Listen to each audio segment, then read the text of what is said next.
the panel what their experience of exits are, I started thinking about that. So I'm going to tell you my exit experience, not my bio. You have all of our bios in front of you. But I'm going to talk about the range of exits that I've experienced, very, very, like 3 sentences worth, and ask each of the panel members to do that rather than going through their bios, because I figure you can read the bios in your handouts if that's okay. So I tend to think that exits are something you think about when you're raising money, because your investors will ask you what's your exit strategy. And I think that's an appropriate use of planning for an exit. I then think you really can't plan what it is until your business is farther along and you start thinking about how to present to it. So I have been involved in exits on the sell side.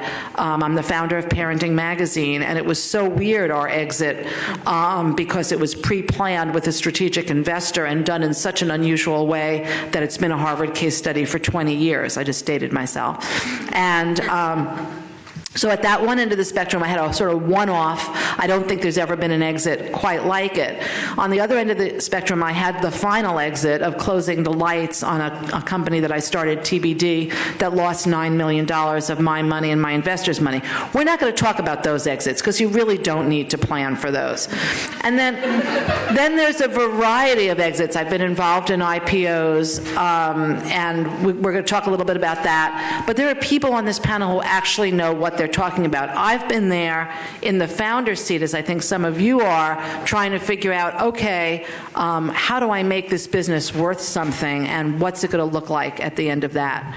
So Janice Nichols, I'd like you to talk, because you mentioned the exits you've been involved in and the amount of pre-planning we did for this panel. So I'd like you to start with that. The exit I was involved with is a very atypical exit. So my exit was getting the technology that I developed out of HP and getting that off into a new company.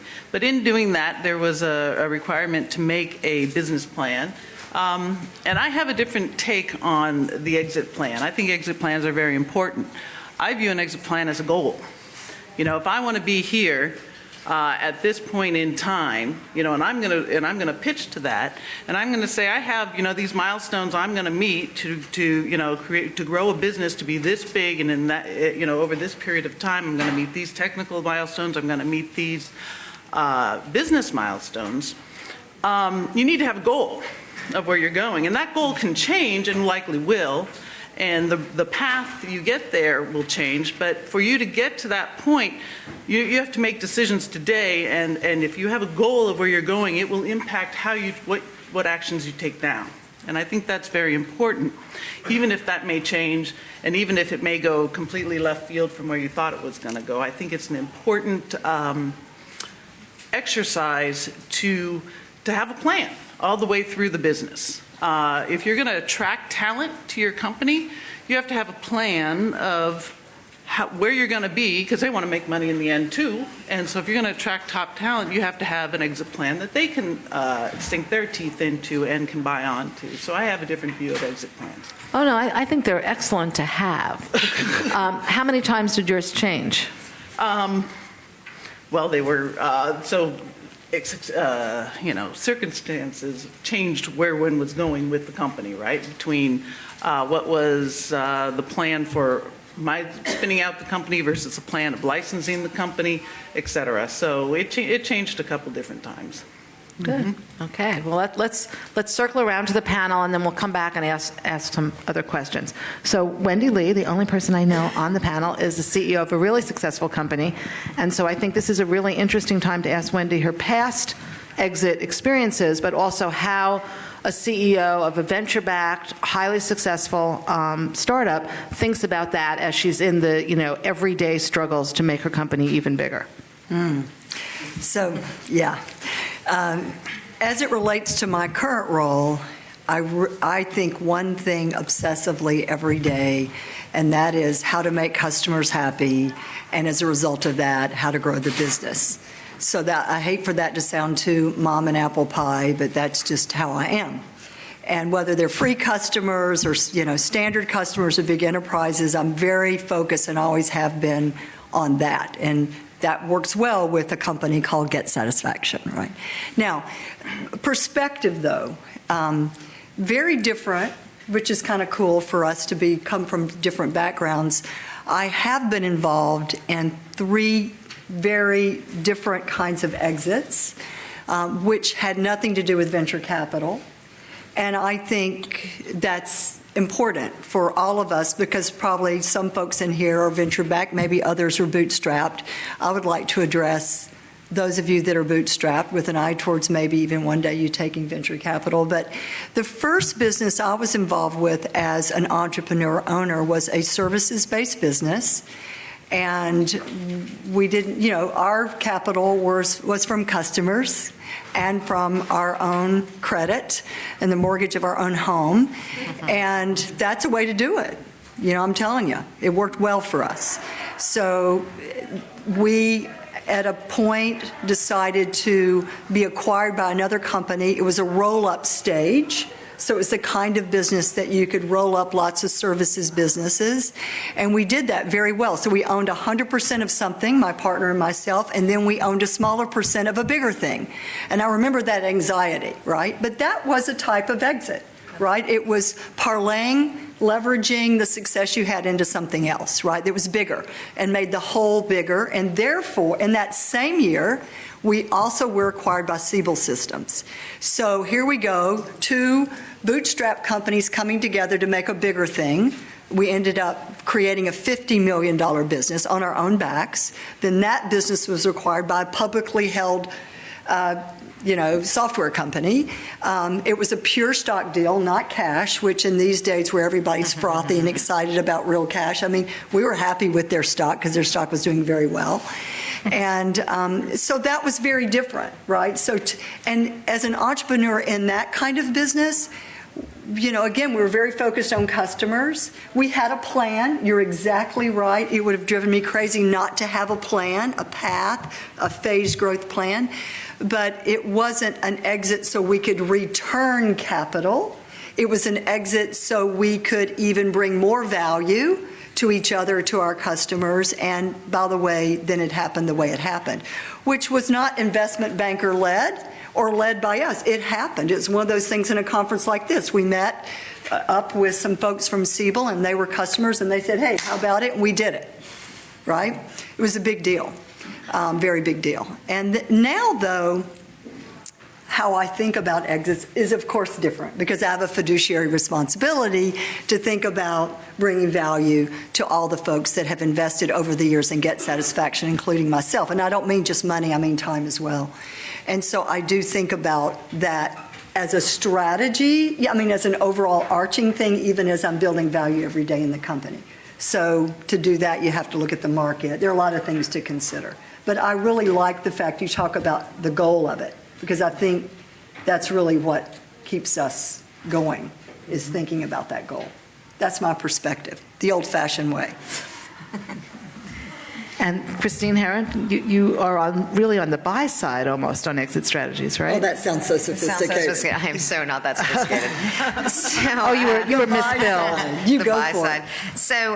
it. So I'm currently with Intel Capital. I've been at a couple of other venture funds. Have also been an entrepreneur at a failed company, and so I have I like to think my perspective is navigating amidst the other ones at the table. So I think in the first place, I do think that it's important to have an exit plan in mind. And I think you say to yourself, ultimately, what do I want to do with this company? Do I want to run it forever and, sort of make this into a great cash business? I like that better than lifestyle business. It's a cash business.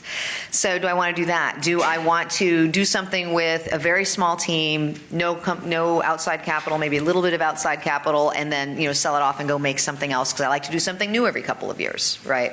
Or do I want to take this and go as far down the field as I possibly can, and whatever it takes, whatever resources I can find, I'm going to make that happen.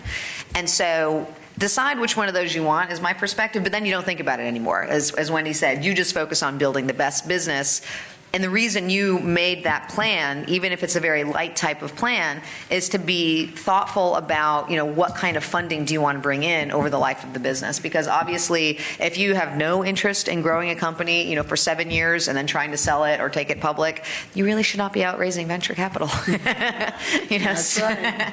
So I think it drives a lot of, that long-term expectation drives a lot of near-term decisions, but it's not necessarily the same thing as waking up and thinking about it from day to day, right? So, and then as far as what kind of exits, there are really three that, I think about as a venture investor, and there are a couple that I can mention or dig in on through the conversation that are investments, and then one that's, my own scarred history. We'll go from best to worst.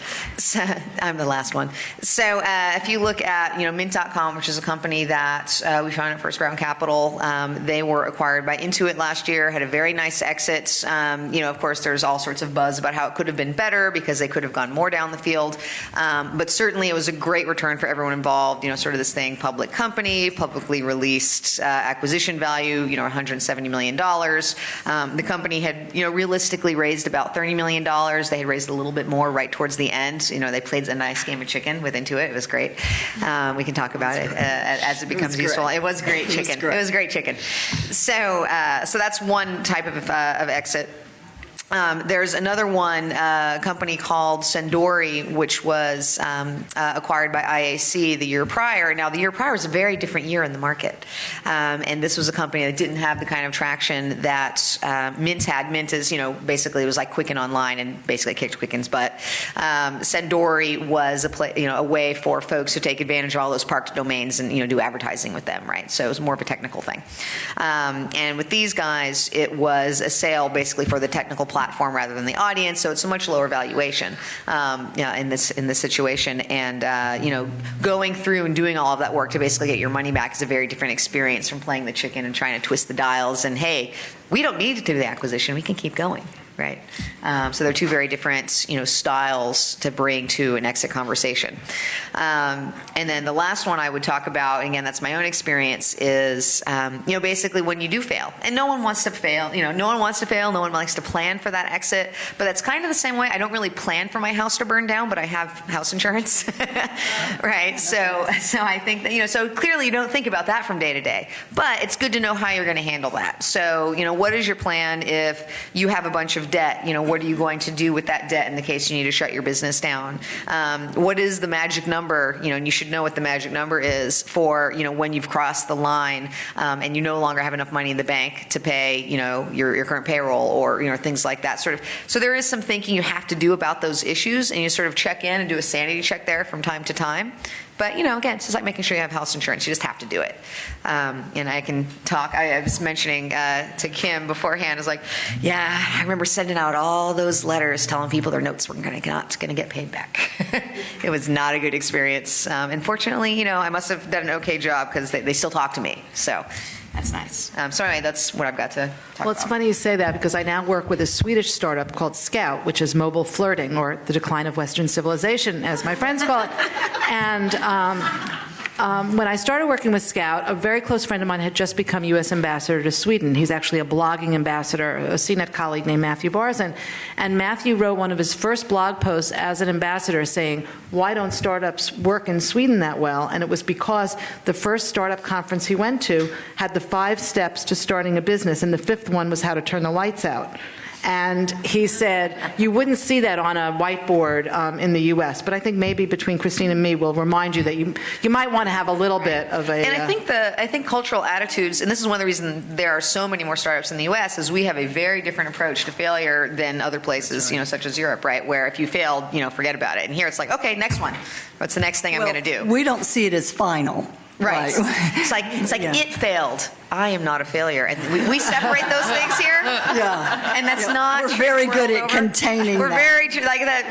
That reality distortion. The Americans are great at. Yeah. So and there are some great conferences and books on how to fail and how to learn from failure. Out of Stanford University, there's FailCon. There's all sorts of resources like that, which are absolutely unique to us.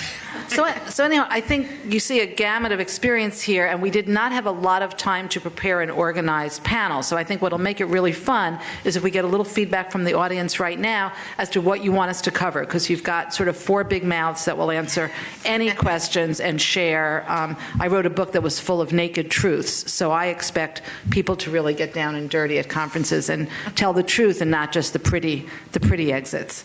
So why did you come to a section of the BlogHer thing on the exit? What are people thinking about?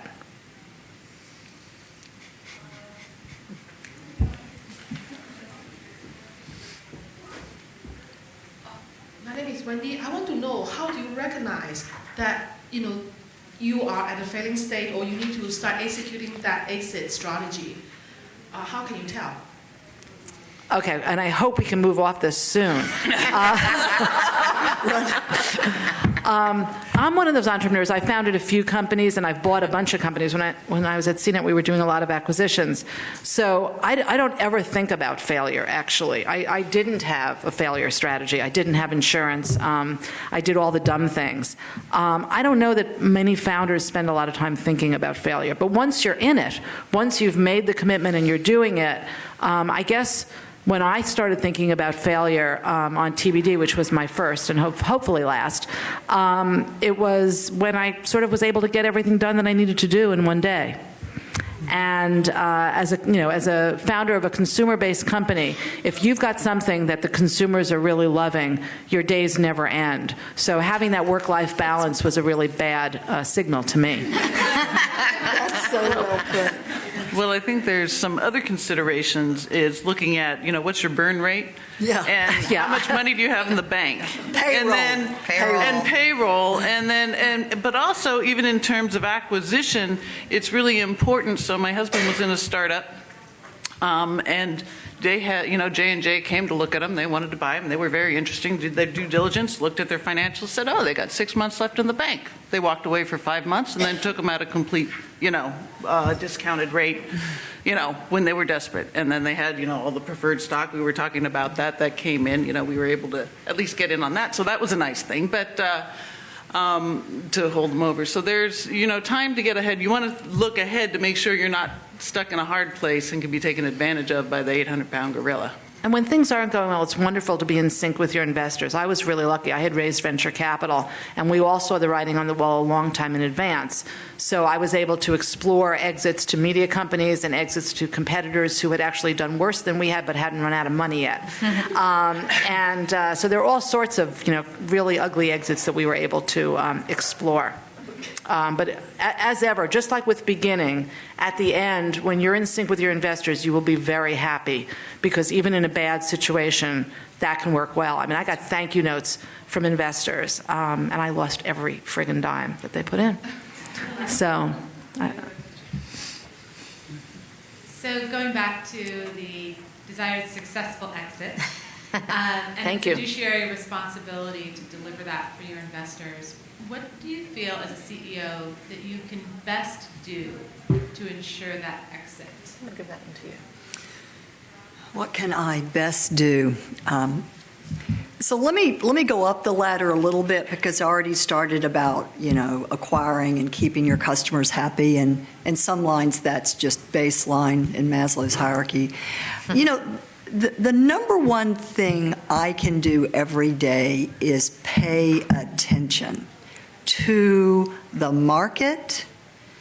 And in my case, the market I serve and participate in is very active, meaning lots of folks like myself are coming at it in different ways. There's a lot of response to how they're coming into it. So my number one job every day, and I mean this, when I wake up, the first thing, I don't do my email first thing. My folks think I do, because they think I'm crazy. But I really don't. I try to look at the news of what's going on and try to bring in all the inputs that I have chosen to trust and respect, so I can say, okay, here's what I see today, because things change very fast. And I have lots of colleagues in the room that have participated in the market I'm in, and they know that's true, right? They change so fast. So I cannot take a breath. I have to, that's my number one job, is to observe and absorb and organize my thoughts, because the truth of the matter is, even with the plan, even with some capital in the bank. And by the way, when I started in this company, there was hardly any capital in the bank, honestly. So I've been on both sides, right? And I'm kind of as paranoid when I have money as when I don't. I don't know, that might be my own weakness, but it's weird, right?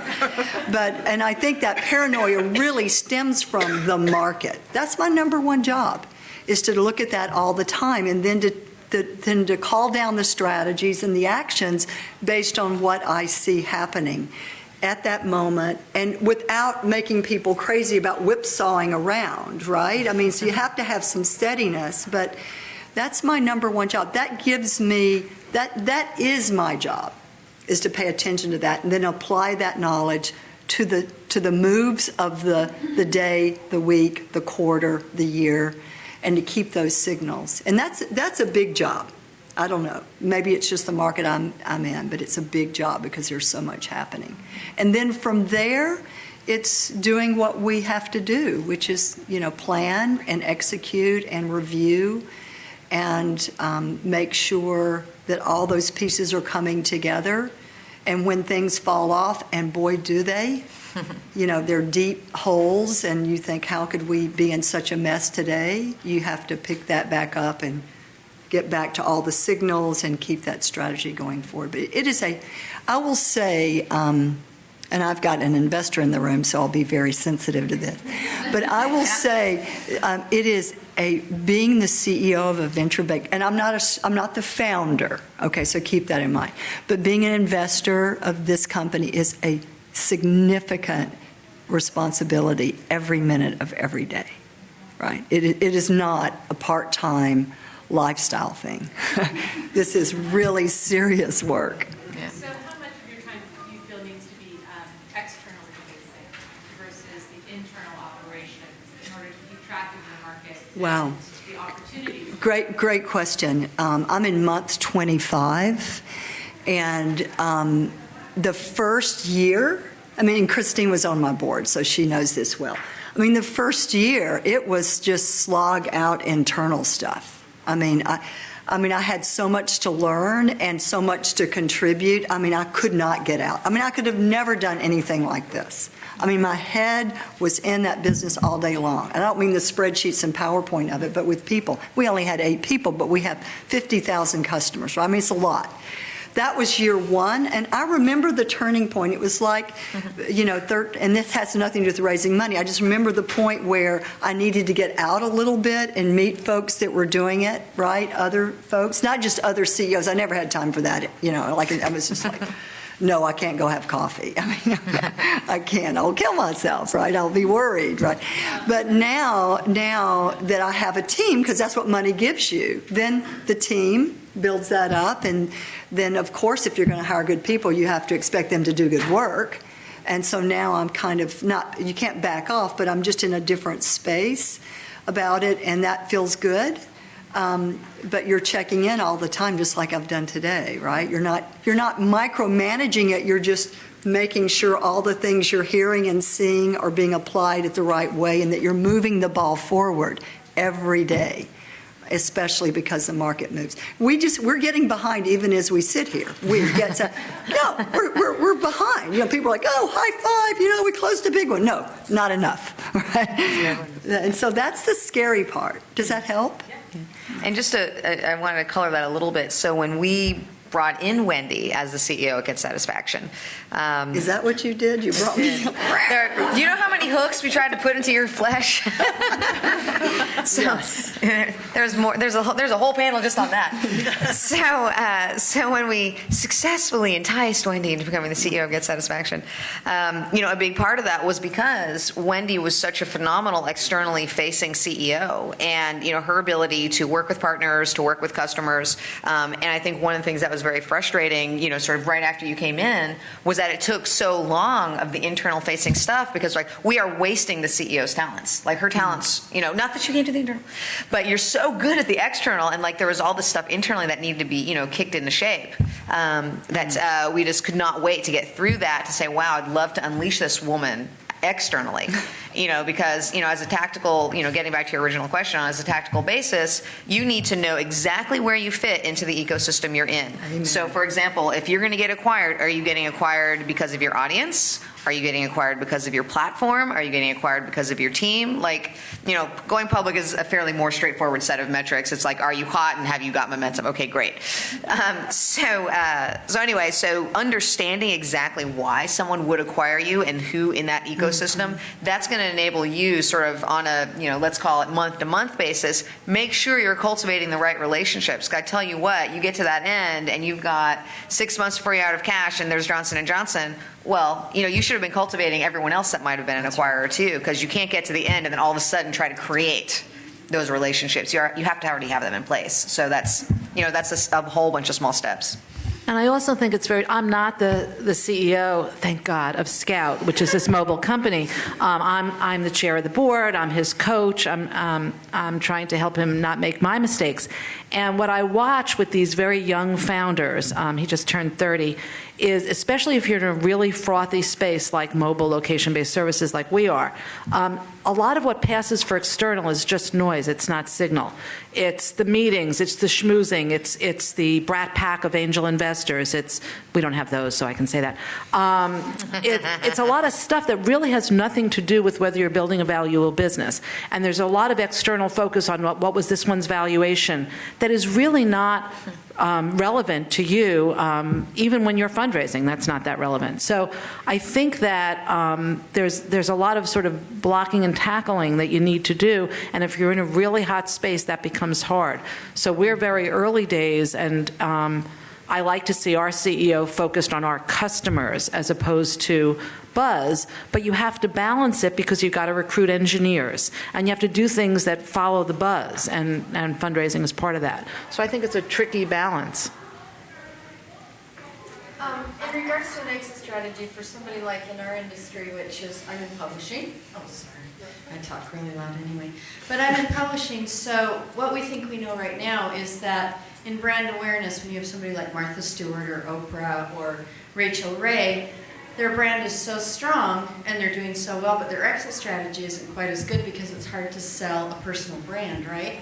But if you have a magazine like ours where women create, what we think we know is that people are a little bit afraid of corporations and big companies that they don't understand, so it has to be branded by an individual so that it seems like a woman's community, an entrepreneurial kind of thing.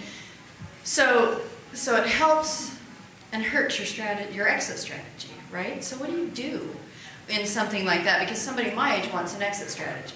I'd rather not work till I'm 80. I'd rather get out when I'm 70.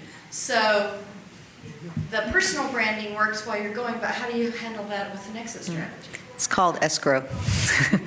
So basically what often happens when you have a really key individual like that, or whether that's a cult of personality around that person or someone really key to the vision. So for example, Aaron Patzer at Mint is a person like that, right?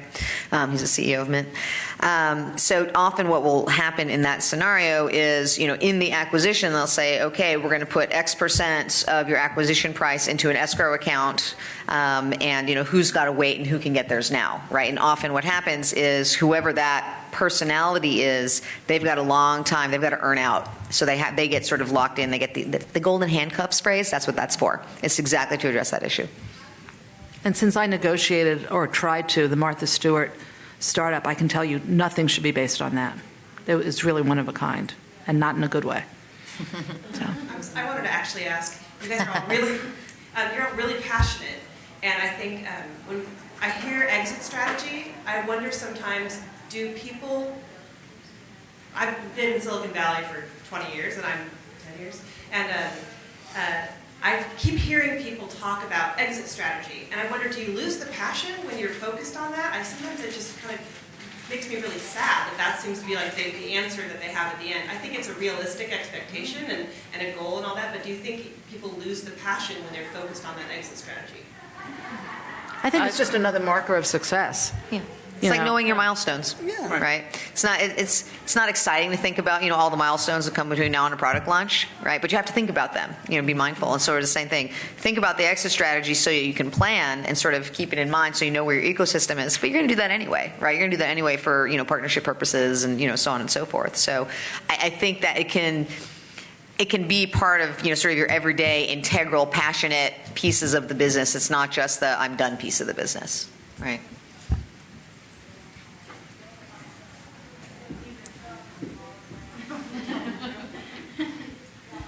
Hi, I have a question on valuations.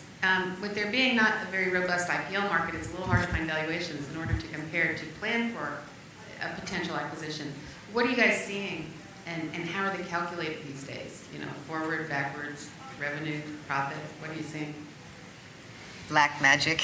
I don't know if anyone saw the colors. Yeah, talk about that one, Christine. We like that. Yeah, talk about setting your exit expectations. This is a company that people I know and like, scarily raised $41 million for their Series A That hadn't round. launched. That has not launched yet. So I think for most folks, valuations are always a tricky business. And what business are you in? Hardware. In hardware? Oh, that's actually a place where you can get more real data. It's not so much black magic. So lucky you. So in hardware, particularly, what's nice about hardware is often some of those valuations you can get because it's a public company doing the acquiring. So if a public company is doing the acquiring, you can dig, and they have to release it somewhere in their documents. They can't hide it too deeply. So you can get to some real data there in terms of unannounced information. You can go to TechCrunch, go to Crunchbase, and give it a 15% discount because they always overestimate. And I realized that was a really quick and dirty answer, but I figured that's appropriate for the panel. In the kind of business I'm in, a lot of valuations have to do with whether there's competition. It's not a formula. It's how many people want to buy it. Yep. So I have a question just on more of the mechanics. Let's say you do get a term sheet. When do you recommend, or what has been your experience, negotiating the deal yourself versus bringing in an investment banker to try to get the price up or play one potential acquirer versus another? Great question. That's a good question. I'm getting all the looks again. So of the 3 case studies I talked about, Mint is the appropriate one for that again. But basically what happened there was we had an inquiry of interest from Intuit in that situation, and they put a number out there. It was a number that was high enough to get the sort of across the entrepreneur's line where he was going to pay attention. And unfortunately, was in the place where the board was like, no, it's too low. Especially because we knew that on What unusual behavior. What unusual behavior. Hey, first round was going to make money. We were, we were in there pretty cheap. So anyway, so that came in, and basically what the board's job was to say, how do we actually find out, number one, what does the founder want to do? Because realistically, people talk about worrying about control on a board, and the VCs are not going to let you do this, that, and that's realistically never going to happen. That's right. You are always going to get a unanimous vote out of a board, and what happens is a ridiculous number of hours on the phone and in meetings trying to get to some sort of consensus. What we ended up doing in that situation was, number one, saying, okay, we think this can go higher. Don't sell yourself, don't sell your employees short.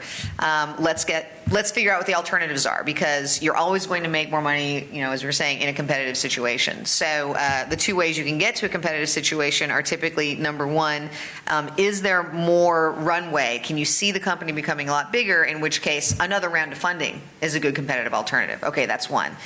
The other one is, are there other potential acquirers where, frankly, to juice the valuation up, you get them both interested. And so what we ended up doing was, even though Intuit was the most obvious, most likely to pay through the nose acquirer for this business, we still went out and got an investment banker, had a very quick bake-off, and got the ones that we thought would most quickly be able to work up competitive alternatives. So we did that, and where we ended up sort of netting out was a valuation that was almost twice as high.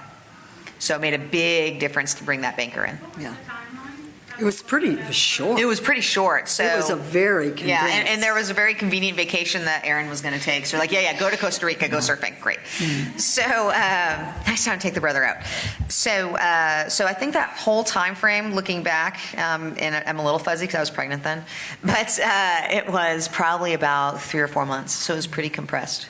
And that's from, that initial inquiry of interest to actually having terms on the table, in paper, which is anyone who's been in it knows that's really fast.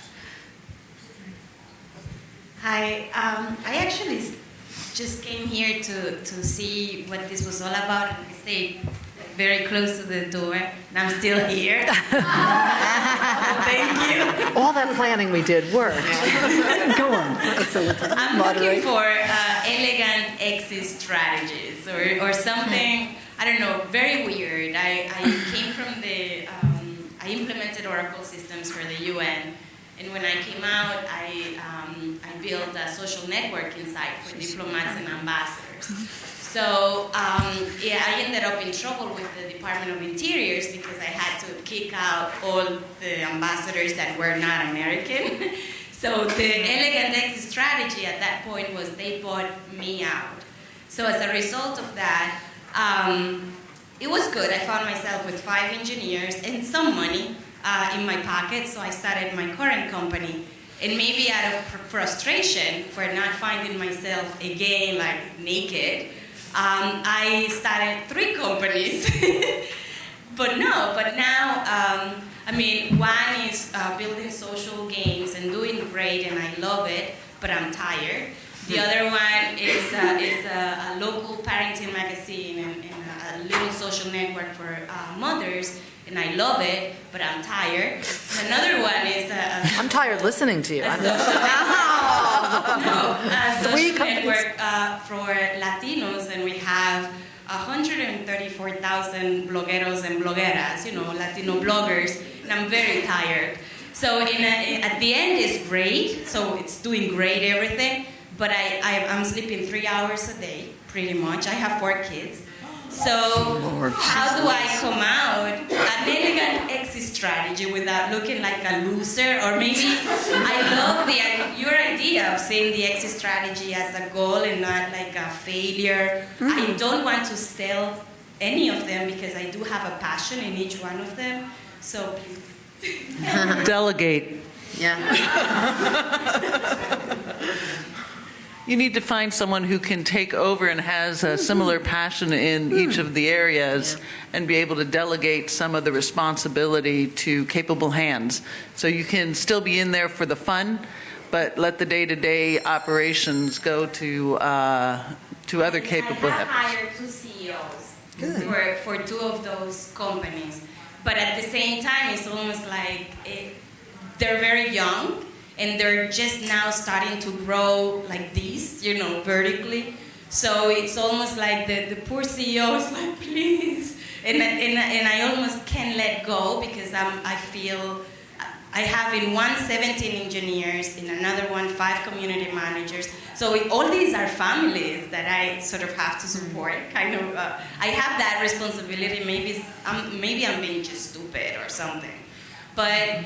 How do I come out or let go and I don't want to see that problem. It's not mine. It's your problem, Mr. CEO, and that's why I'm giving you a share of the company. But please don't make a mess, kind of a thing. So how do I just focus on the one I probably have more passion or I see the biggest growth or something like that? I don't know anybody who could successfully do 3 startups at once. Me either, so that's why So I think your idea of focusing on one and figuring out people to entrust the others to, who'll have skin in the game and can make them their own. So I don't know if anybody else has another example. I mean, and I hesitate to say this, but if the CEOs that you have brought into the 2 businesses are not folks that you're comfortable doing the handoff, they may not be the right CEOs for those businesses.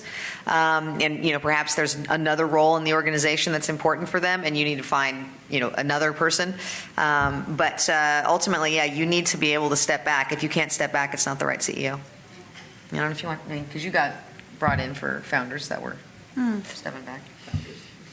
Yeah, You really answered your own question. I mean, this is how it typically happens. No. Don't be down on yourself. You hired people to do a job. You need to get them to do the job, and if they can't do the job, fire them. Yeah. Fast. Yeah. That sounds awful. That is the truth. Hi, I have an early stage startup and I'm just pitching to VCs. I've done about 4 or 5 pitches and it's been great. They've all turned me down. And I think it's been a wonderful experience because the amount of feedback that I've gotten from them has been invaluable. And my pitch from where I started in January to today is about 10x improved because of this feedback. But none of them has actually ever even brought up the subject of exit at this point. So, so my question to you really is, I haven't had any time to think about exits because I'm trying to raise money, I'm trying to build my prototype, I'm trying to hire a team. So, when is the right time to start thinking about exit? And, how does that play into how a VC will view my pitch and my, my funding and my story and my product? As early as you are, if you're pre-prototype and building a team, the kind of VCs who are going to invest at that point, depending on unless you're one of the color founders, are probably not going to be as disciplined on the exit strategy. They're going to be much more almost sort of angel-like in the early money, and I don't think it's that significant, personally. I agree. I think it might be as a way of just saying, well, this might be a scenario and that might be a scenario. You might start considering different scenarios to see then how your business would fit in them, and would that be an area you could grow into? But I could see, where's it going to go? I mean, if your goal is to start a business, then what? So if your goal is to, create a hardware prototype, and that hardware prototype becomes, the standard gizmo people use for whatever they're doing, for whatever sector you're in, are you going to grow that up and own your own company? Are you going to go IPO? So where are you going to be? And then when you come back, and that again changes how you're going to run your financials, right? How you're going to just create this story in your financials, how you're going to create, sales and distribution channels and all those things. How are you going to do that to make it to there? And then that's going to attract your talent, and it's going to attract your investors. So I think it's a useful strategy in any case. And it's a good way to show your thinking. I mean, what scares investors, especially, I don't know what your background is, but like the first time I tried to raise money, they want to make sure that you understand that you're going to be selling this company. That's their exit strategy, and it's what I think Wendy talked about before. So just showing that you understand that this is not, going to be your company for the next 20 years is important when you talk to investors. I think we're at our time limit, aren't we? Oh, no, we've got a few more minutes. So I can ask some of my challenging questions if I can get back to my notes, if no one's got any other questions. I wanted to talk a little bit about what might be relevant to some people in the room, which is what we're seeing, what I would call acqui-hires. It's sort of a version of technology hires. So right now you've got a bunch of early stage companies that are selling for not insignificant amounts of money, 10 million, undisclosed amounts of money, where some of the buyers are buying the team or they're buying the technology. I mean, Beluga was a good example where Google just bought a group. It was Google or Facebook? Whichever. One of them just bought a group texting app that really had no customer base, but it had some good technology. So, Christina, is that something you might want to talk about how you, because, for me as a founder, that's sort of that's when things are looking bad and, you don't have a big exit coming on. Right. Well, and again, I think those, they're variable and they can work out well for the founder, right? I mean, it depends on how big that team is, right? So we've had a few of those in the first round portfolio. Sorry, hasn't been that long. So there have been a few of those in the first round portfolio. So Hot Potato was acquired by Facebook. We had a company called I Want Sandy, which was, acquired by Twitter. And in both of those situations, it was just really a couple of people that they really wanted to get on board, the founder and maybe a couple of, sort of key technical folks. And often what you see on the back end of those is the investor is not making any money, right? The investors, you get a PR win. Really, it's like, look, they built something. It wasn't worth what we thought it was worth, but it was still worth something. There was value to the concept, and really, what we're looking for when we put because we do put work into those outcomes as well, and when we do it, we're doing it for the founder. We're putting our effort into there, so there's a nice soft landing for the team. Everyone at the team gets a job. And when you look for those outcomes, you are trying to protect your team. And so they all have jobs. Maybe you have a job, maybe you don't. Frankly, in those kind of situations, the founder you're either the most important or the least important, and nowhere in between. Depends on what kind of founder you are. So you're doing it for your team, and hopefully for you too. So that you don't have to turn off the lights and everyone, with mortgages and kids is going home trying to figure out, what they're going to, tell their spouse and, do the next morning. Usually in those situations, you don't have super long lockups. It's not like that key hire with the 4-year lockup, like Aaron Patzer has a 4-year lockup with Intuit. You are looking at, maybe 2 years.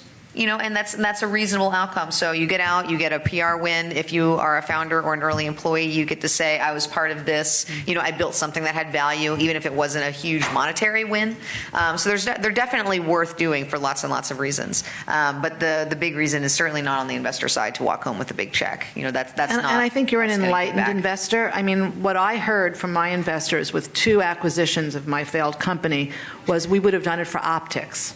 Yeah, right? Optics is the word. And VCs sometimes like that. I don't want to be disrespectful. But as the founder, in both cases, they wanted me. So I viewed it as 2 years of indentured servitude.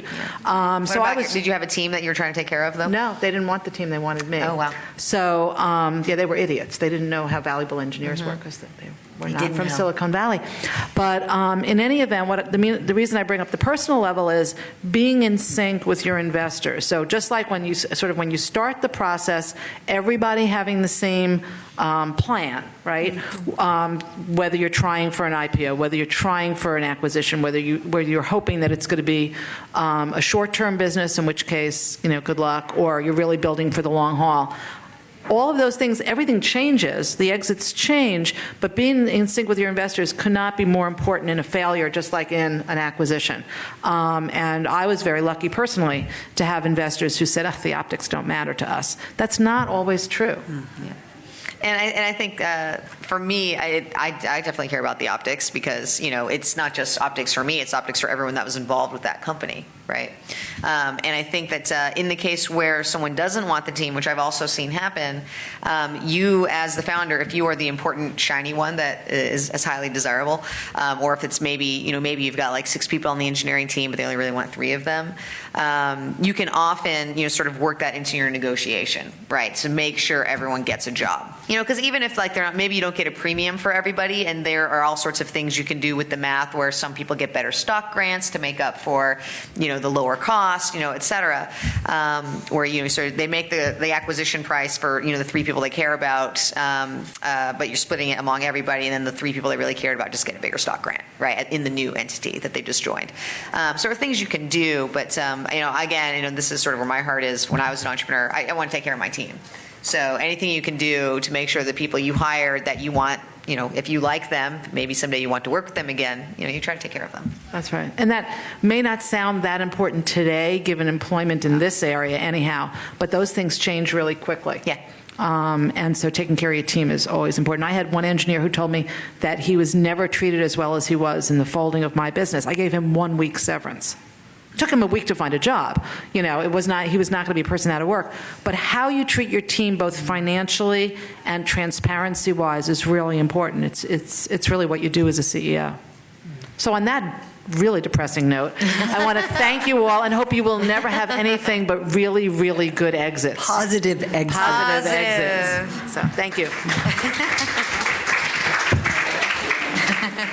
Positive. Good job, Robin. It's great to see you again. It's been 22 months, probably.